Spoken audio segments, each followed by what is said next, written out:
Saya Sekjen PB Tako. Tadi karena sudah disampaikan tentang dualisme kepengurusan, maka saya harus sampaikan saya Sekjen PB Tako versi Ketua Umum Bapak Rajamin Sirait. Sebab ada dua versi tadi sudah disampaikan Pak Ketum. Satu lagi versi Nurdin Tampu Bolon. Nah, ternyata dualisme kepengurusan ini telah membuat kami mengetahui beberapa fakta yang membuat kami terkejut. Utamanya adalah tentang logo Tako Indonesia. Saya boleh tunjukkan dulu logo Tako Indonesia ke rekan-rekan.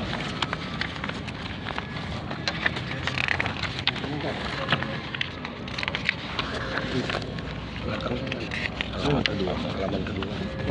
Enggak, itu berwarna. Yang berwarna. Nah, ini enggak berwarna. Maaf sebentar yang ini.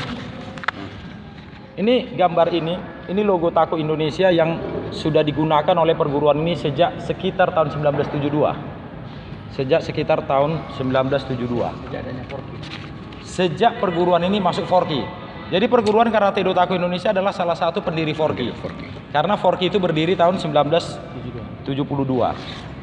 Nah, kalau yang mencetuskan atau membuat pertama kali Pak Dayan. logo itu namanya Bapak Dayan Musa.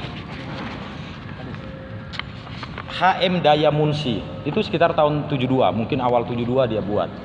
Nah, lalu secara resmi logo ini harus kami sampaikan, secara resmi logo ini kemudian menjadi logo yang sah bagi perguruan Karate Do Tako Indonesia yang dituangkan dalam ADART. Jadi ternyata pertama perguruan ini punya ADART untuk pertama kali tahun 1986.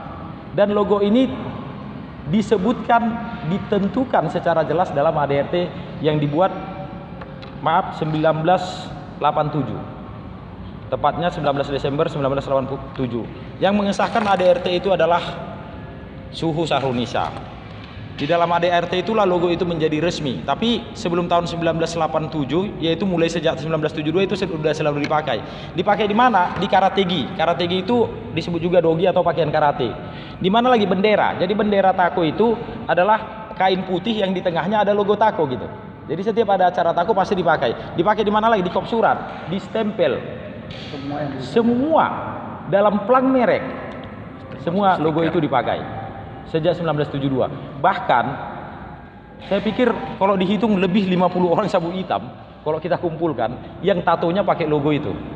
Ada tato di badannya. Saking cintanya ini Tako, sabu hitam Tako atau semua murid Tako dan semua anggota Tako terhadap logo yang ini gambarnya kami tunjukkan. Inilah menjadi logo atau lambang perguruan Tako yang resmi. Di mana lagi? Di rumah-rumah, mungkin di mobil banyak sekali. Dijadikan stiker di mobil saya biasanya ada. Selalu ada begitu. Dan banyak sabu hitam begitu. Baju-baju kaos. Stiker di rumah, di tempat usaha, baju kaos, baju kepanitiaan semua ada. Nah, apa yang membuat kami terkejut? Sekarang online lagi jual online. Ya, dijual ini di mana-mana. Jadi kita bisa lihat di toko alat-alat olahraga, apalagi toko pakaian karategi gitu, alat-alat karate. Ada di beberapa tempat, salah satunya di depan Carrefour Gatot Subroto. Pasti gampang kali mencari logo ini, logo yang ini. Nah, yang buat kami terkejut adalah ternyata ini baru kami ketahui nih pastinya, kepastiannya baru kami ketahui. Maksudnya baru diketahui secara pasti. Selama ini hanya isu. Bulan 6 yang lalu kami ketahui secara pasti. Ternyata logo ini telah didaftarkan menjadi merek terdaftar ke Kementerian Hukum dan HAM. Dirjen Hak Atas Kekayaan Intelektual, Direktorat Merek dan Indikasi Geografis. Jadi logo yang tadi kami tunjukkan tidak persis sama tetapi hampir sama keseluruhannya. Dalam hukum itu disebut mempunyai persamaan pada pokoknya, telah didaftarkan oleh seseorang menjadi merek terdaftar milik pribadinya. Kita bayangkan yang tadinya ini digunakan bebas oleh semua orang yang termasuk dalam keluarga besar Tako, sekarang ternyata sudah menjadi milik pribadi seseorang. Yang didaftarkannya itu yang ini. Saya pikir dilihat hampir sama ya. Ini disebut sama pada pokoknya. Hanya ada sedikit tulisan yang berbeda. Nah, dia didaftarkan ternyata diajukan permohonan pendaftarannya 2004 dan menjadi merek terdaftar tanggal 8 Mei 2006. Pengajuan pendaftarannya 2004 dan menjadi merek terdaftar tanggal 8 Mei 2006. Jadi pengajuan pendaftaran merek itu adalah pada Direktorat Merek dan Indikasi Geografis pada Dirjen Kekayaan Intelektual Kementerian Hukum dan HAM RI. Siapa yang mengajukan pendaftaran dan menjadi milik pribadi beliau? Namanya Muhammad Halomuan Teguhsi. Muhammad Halomuan Teguhsi salah satu dari anggota keluarga besar Tako sebenarnya. Nah, implikasinya apa? Apa akibat hukumnya setelah itu terdaftar menjadi merek pribadi beliau? Menyambung yang disampaikan Ketua Umum tadi bahwa telah terjadi dualisme dalam kepengurusan Tako, kami sampaikan terlebih dahulu begini. Di versi kami, guru besarnya kan tadi sudah disampaikan itu Daisihan David Pitoy. Dia karateka sejati. Saya nggak tahu apakah di versi sebelah guru besarnya apa ketua dewan gurunya itu namanya Effendi Sirait. Tapi kami dapat informasi agak kayaknya ini ya, kayaknya saya dapat informasi dia ini tidak seorang karateka sejati, artinya tidak menjalani tahapan-tahapan dari sabuk putih sampai sabuk hitam, kenaikan tingkat di karate itu harus ujian mulai sabuk putih sampai sabuk hitam. Kabarnya dia tidak begitu. Saya juga nggak tahu kenapa bisa jadi ketua dewan guru. Padahal ketua dewan guru itu harus bertanggung jawab pada kurikulum, bertanggung jawab pada materi latihan, materi keilmuan, teknik keilmuan. Begitu. Jadi kita juga agak heran kenapa andaikan benar beliau tidak karateka sejati kok bisa gitu. Tapi yang di versi kami ketua dewan gurunya sekaligus guru besar adalah namanya Dr. Andus David Pitoy MM, penyandang dan 8 Tako. Nah, jadi kami dengan MH Teguhsi itu berada pada versi yang berbeda. Dia berada pada perguruan, pada organisasi di bawah kepemimpinan Ketua Umum Bapak Nurdin Tapubolon. Kalau kami tadi Bapak Rajamin Sirait. Nah, tentu walaupun ada dualisme, pihak kami terus melakukan kegiatan-kegiatan atau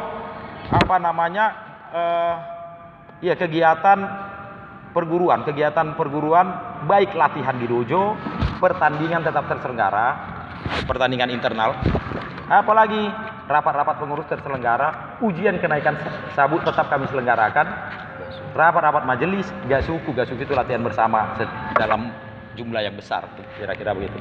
Nah, tentu dalam setiap kegiatan kami ini, bahkan dalam setiap surat-surat kami, logo ini kami pakai dong. Karena memang inilah logo Tako Indonesia yang telah digunakan sejak 1972. Tetapi karena ada logo yang sama pada pokoknya telah didaftar milik pribadi MH Teguhsi, kemudian MH Teguhsi melaporkan guru besar Tako Indonesia. Jadi kita bisa bayangkan guru besar Tako Indonesia dilaporkan karena memakai logo Tako. Saya kira-kira berpendapat begini, kalau seorang guru besar pun tidak boleh bebas menggunakan logo Tako, konon lagi yang lain. Sabuk putih, kuning, orange, hijau, biru, coklat, sabuk hitam, dan 1 dan 2 dan seterusnya. Kalau seorang guru besar pun tidak boleh bebas menggunakannya. Artinya, akibat hukum dari didaftarkannya atas nama pribadi MH Teguhsi logo ini adalah, kok dia bisa aja melaporkan siapapun yang menggunakan logo ini tanpa izin beliau, dan itu adalah tindak pidana. Kita bisa bayangkan, siapapun bisa dilaporkan kalau dia mau. Dan laporan yang seperti itu, penggunaan merek terdaftar milik orang lain, itu pasal 100 Undang-Undang Merek dan Indikasi Geografis. Penggunaan merek terdaftar milik orang lain itu adalah delik aduan. Jadi terserah dia mau mengadukan siapa. Kalau ada pertanyaan, jadi kalau di kubu mereka kok nggak diadukan? Kalau dia mau, dia boleh adukan itu. Dan bisa jadi juga jadi tersangka, bahkan jadi terpidana. Tetapi nggak mungkin kawannya diadukan. Yang diadukan sekarang pihak kami, terutama guru besar David Pitoy. David Pitoy itu umurnya kira-kira 74 ya? 74 tahun. Saya sendiri penasihat hukum. Saya berprofesi sebagai advokat, dan saya sendiri juga penasihat hukum Daisihan atau guru besar David Pitoy. Dia udah hampir 75 tahun. Nah, saya sudah dampingi dia di Polda. Kami sudah terangkan sebenar-benarnya bagaimana ini logo sebenarnya aslinya milik perguruan. Lah, kemudian juga ada informasi bahwa bukan hanya Daisihan David Pitoy yang dilaporkan, tapi beberapa pengurus atau sabuk hitam di kubu kami, di pihak kami sudah dilaporkannya ke Polda Sumut. Dia melaporkan itu tanggal 17 April 2022 dengan laporan polisi nomor LP_B_275_4 Romawi_4 itu tadi tanggal 17 April 2022. Saya harus sampaikan bahwa pembuktian itu sumir itu maksudnya sederhana ya. Sumir itu kadang-kadang di masyarakat sumir diartikan rumit, bukan. Sumir itu maksudnya sederhana kalau dalam hukum. Pembuktiannya itu sumir, sederhana. Kalau memang bisa dibuktikan itu merek yang terdaftar dan pemilik mereknya ada dan pemilik mereknya keberatan, orang lain menggunakan merek terdaftar itu tanpa izin pemilik merek, ya memang dia tindak pidana. Nah, lalu tentu kami keberatan lah, terutama guru besar kami, Daisian David Pitoy keberatan. Sekarang kami berpikir begini, bagaimana menyelamatkan perguruan ini, menyelamatkan semua murid, semua sabu hitam, bahkan orang-orang yang nantinya akan belajar di perguruan ini, supaya tidak dilarang menggunakan logo yang sejak 1972, bahkan sebelum lahir MH Tegusi sudah digunakan. Karena kabarnya MH Tegusi ini lahir 1973. Andai kan udah lahir, kami pastikan masih bayi sudah digunakan itu logo.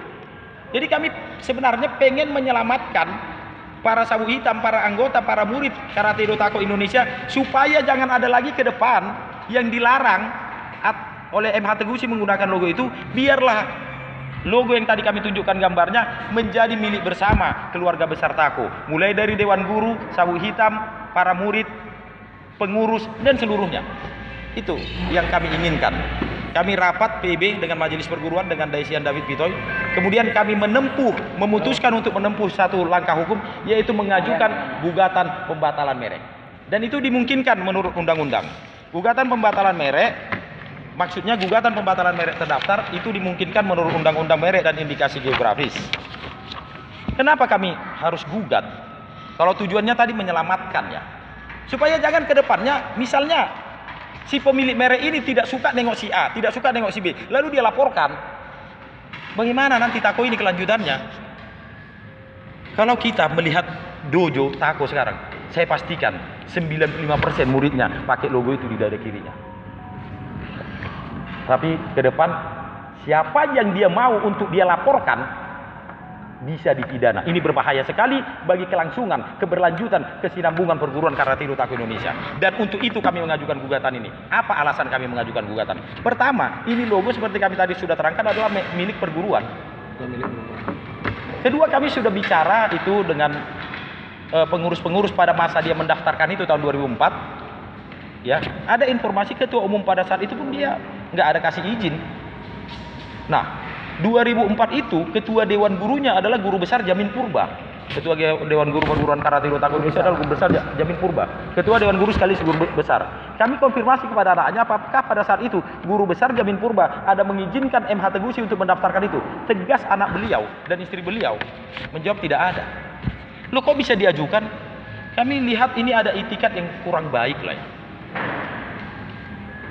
Itu sebabnya bukan sekedar untuk mengatasi persoalan pidana yang sedang dihadapi guru besar atau Daisian David Pitoy dan teman-teman seperguruan kami yang lain, tetapi juga untuk menyelamatkan perguruan ini sekarang dan di masa yang akan datang.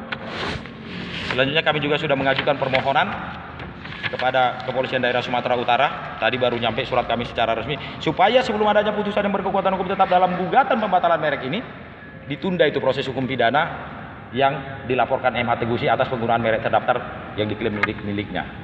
Gugatan kami daftarkan semalam tanggal 25 Agustus 2022 di Pengadilan Niaga pada Pengadilan Negeri Medan dengan nomor register nomor 6/PDT.SUS HKI. HKI itu maksudnya hak atas kekayaan intelektual, /merek, /2002, PN Niaga Medan. Dan semalam kami daftarkan gugatan. Karena secara hukum kalau masih ada sengketa tentang objek yang sama dengan perkara pidana, maka perkara pidananya seharusnya menurut hukum ditunda dulu sampai ada putusan berkekuatan hukum tetap atau inkrah dalam perkara perdata atau perkara lain. Dalam hal ini perkara niaga atau niaga ini sebenarnya bagian dari perdata. Makanya PDT khusus maksudnya perdata khusus niaga gitu, atau perdata khusus hak kekayaan intelektual. Tadi kami sampaikan permohonan untuk penundaan atau penangguhan sampai ada putusan berkekuatan hukum tetap dalam perkara Pengadilan Niaga pada Pengadilan Negeri Medan itu ke Polda Sumut melalui surat kami nomor 39 tertanggal hari ini. Dan ini ada tanda terimanya juga. Ini tanda terima untuk permohonan penundaan proses hukum atau proses pidana perkara yang dilaporkan MH Tegusi atas penggunaan merek. Ini gugatan kami sudah terdaftar di Pengadilan Niaga pada Pengadilan Negeri Medan semalam. Begitu. teman-teman semua. Itu kira-kira yang bisa kami sampaikan. Untuk hal-hal lain yang bersangkutan dengan materi ataupun bersangkutan dengan keberadaan Dewan Guru atau Majelis Perguruan ini bisa disampaikan oleh Sihan Mardi. Demikian kalau dari saya. Terima kasih.